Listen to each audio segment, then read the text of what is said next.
Hi guys, Uncle Kim here with a video on data, information and knowledge. In this video, we will look at data versus information and how they relate to knowledge. Consider data as distinct pieces of information. Data consists of raw, unorganized facts and figures. Examples as shown here include words, letters, numbers,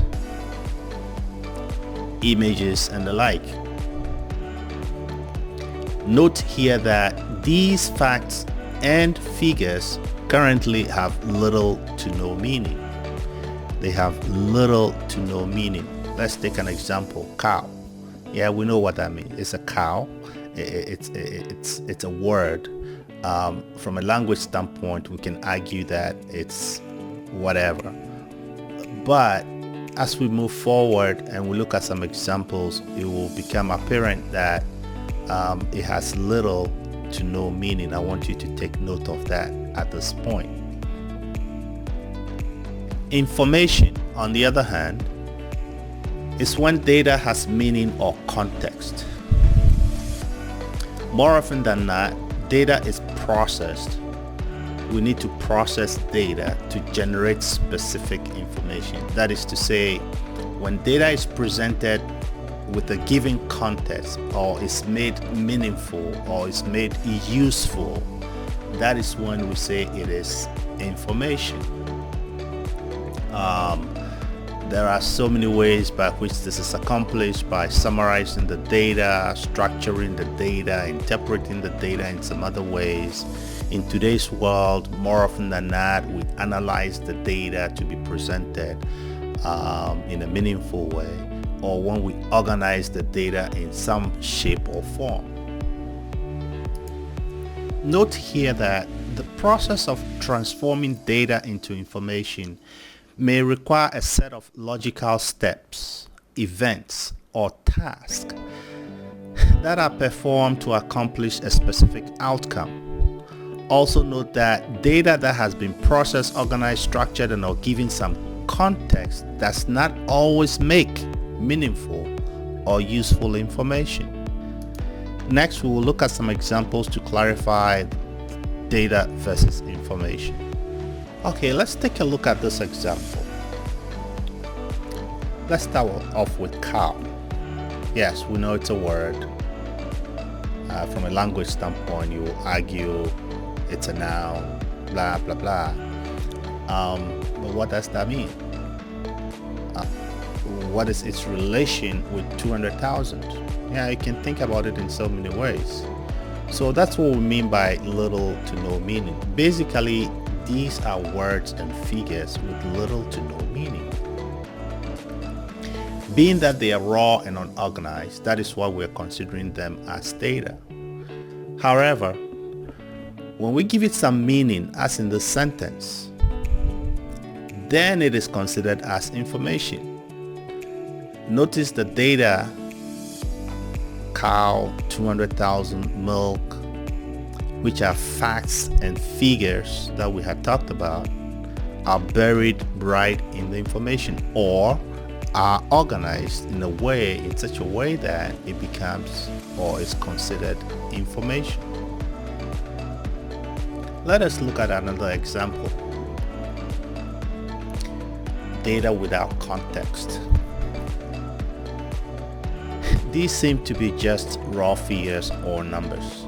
9.58, 100, 200, 19.19. Data without any context. You would realize how, again, they have little to no meaning. However, when we give it some context, it makes very good sense and is then considered as information. 100 meters, events.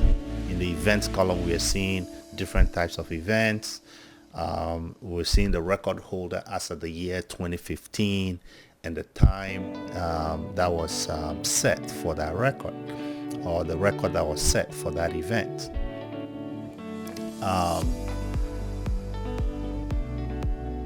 Notice again, like in the previous example, notice again how the data, the facts and the figures, as we had always mentioned, are in the information.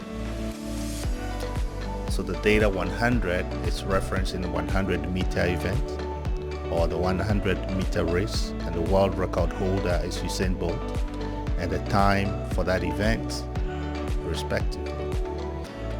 So the point we are making here is data with context is considered information.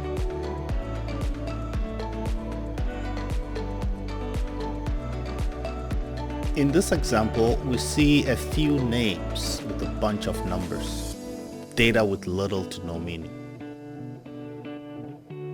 Though nicely laid out, they have little to no meaning. But with some context, it begins to make sense.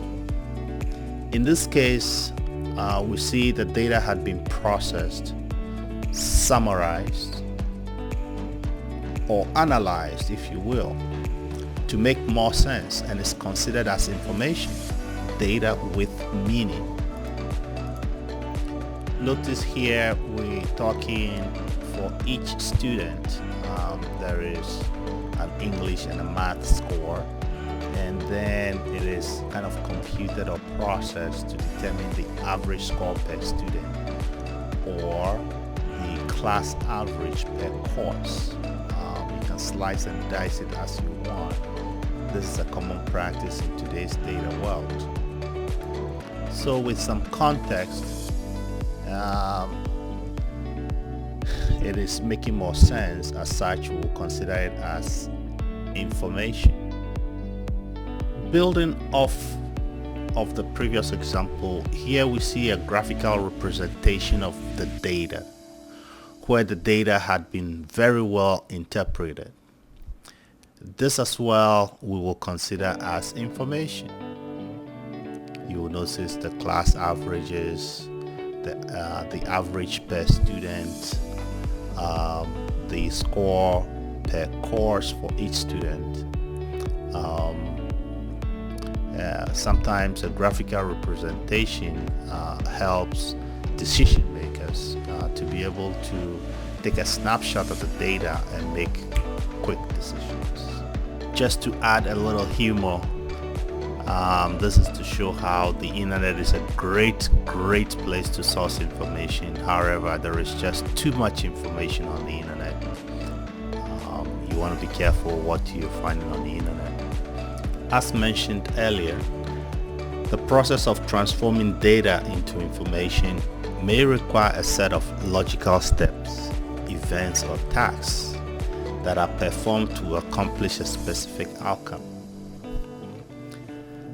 Similar logical steps or tasks are also required to be performed on information to obtain knowledge. This is to say, knowledge is derived from information, similar to the way information is derived from data. So in a nutshell, knowledge is obtained by applying a set of rules, guidelines, and processes to information in order to make decisions or to define policies, procedures, as well as define processes. Let us put all that gobbledygook into perspective.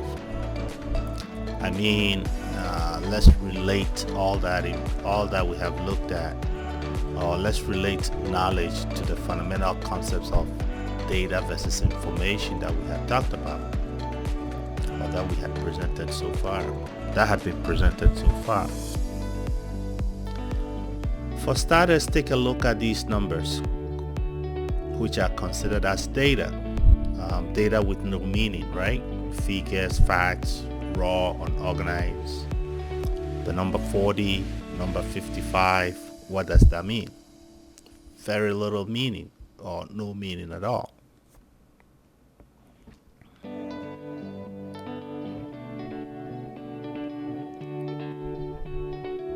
When given some context, as we've seen before, it begins to make sense what those figures mean, or what those figures are relating to.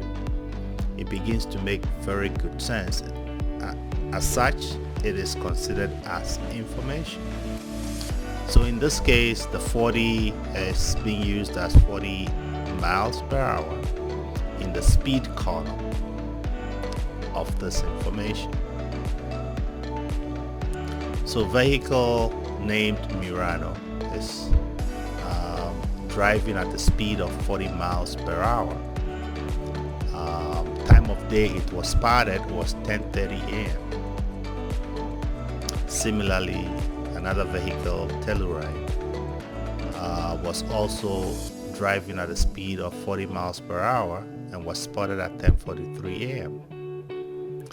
So put into perspective, you're going to see that this data with some context is making sense, hence we consider that as information. But by applying all the pieces through a set of guidelines, then it can be considered as knowledge. And when we say, in this case, we can say the guideline is there is a clearly defined speed limit in that area, or on that highway, or on that street. So referencing the sentence, the Highlander was moving 15 miles per hour above the 40 mile per hour speed limit. This denotes that the driver was overspeeding and breaking the law. This is known information, what we can refer to as knowledge. So in summary, we put together some data, or we had some data, we captured some data, which by itself had very little meaning. We were able to put all that data together within some context. We gave it some context and it became information. In other words, we derived information from the data. Furthermore, we put that information together and we were able to obtain knowledge from the information.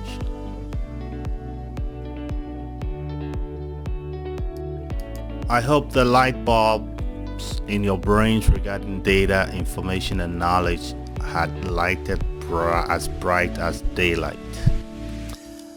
Thanks for watching, and I'll see you in another tutorial. Uncle KM here. Bye for now.